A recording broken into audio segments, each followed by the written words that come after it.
दिल्ली की मुख्यमंत्री रेखा गुप्ता ने सत्ता संभालते ही कहा था कि बनिया की बेटी हूं और जनता के पैसे का एक एक रुपए बचाऊंगी। लेकिन अब दिल्ली के हेल्थ डिपार्टमेंट से जुड़ा एक मामला कई बड़े सवाल खड़ा कर गया।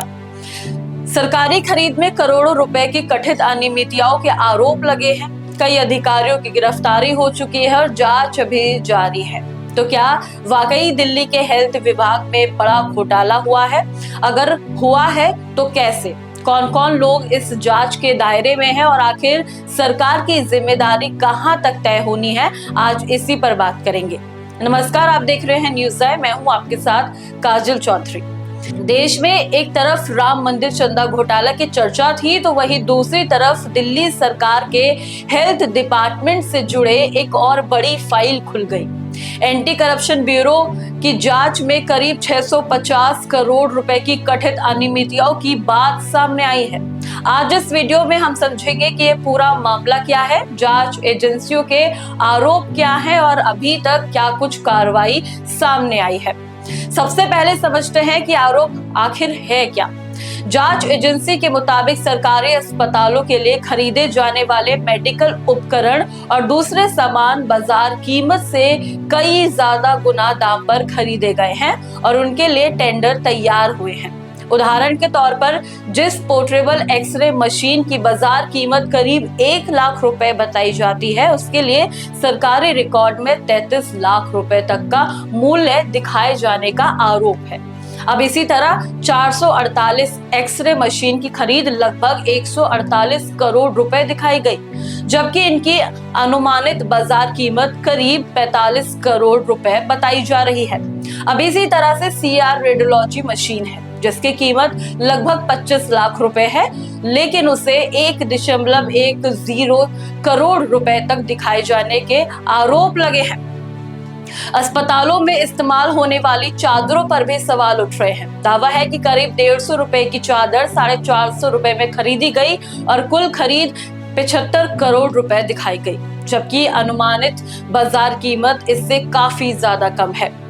ओआरएस के पैकेट में भी कथित तौर पर बड़ा अंतर मिला है। करीब 2.5 रुपए का पैकेट 15 रुपए में खरीदे जाने का आरोप है। इसी तरह दवाइयां, इंजेक्शन, कैनुला, पट्टियां और दूसरी मेडिकल सप्लाई की खरीदों में भी बाजार कीमतों से कई ज्यादा गुना भुगतान किए जाने के आरोप लगे हैं।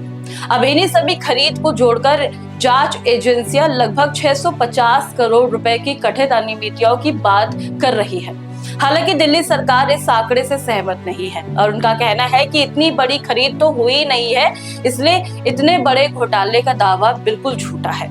अब सवाल यह है कि ये पूरा सिस्टम काम कैसे करता है। दिल्ली में सरकारी अस्पतालों के लिए मेडिकल सामान खरीदने की जिम्मेदारी मुख्य रूप से डीजीएचएस यानी directorate general of health services की होती है। अब यही विभाग अस्पतालों की जरूरत के हिसाब से सामान की सूची तैयार करता है और उसके बाद वो सूची सेंट्रल प्रोक्योरमेंट एजेंसी यानी सीपीए को भेज दी जाती है। सीपीए टेंडर जारी करती है, खरीद पूरी करती है और फिर सामान अस्पतालों तक पहुंचाया जाता है। अब एबीसी का आरोप है कि इसी प्रक्रिया में गंभीर कथित घोटाला हुआ है। अब जांच के दौरान जिन अधिकारियों की गिरफ्तारी हुई है उसमें तत्कालीन डीजीएचएस प्रमुख डॉक्टर वत्सला अग्रवाल शामिल है।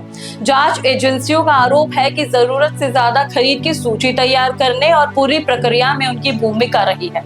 हालांकि इन आरोपों पर अंतिम फैसला अदालत में होना बाकी है।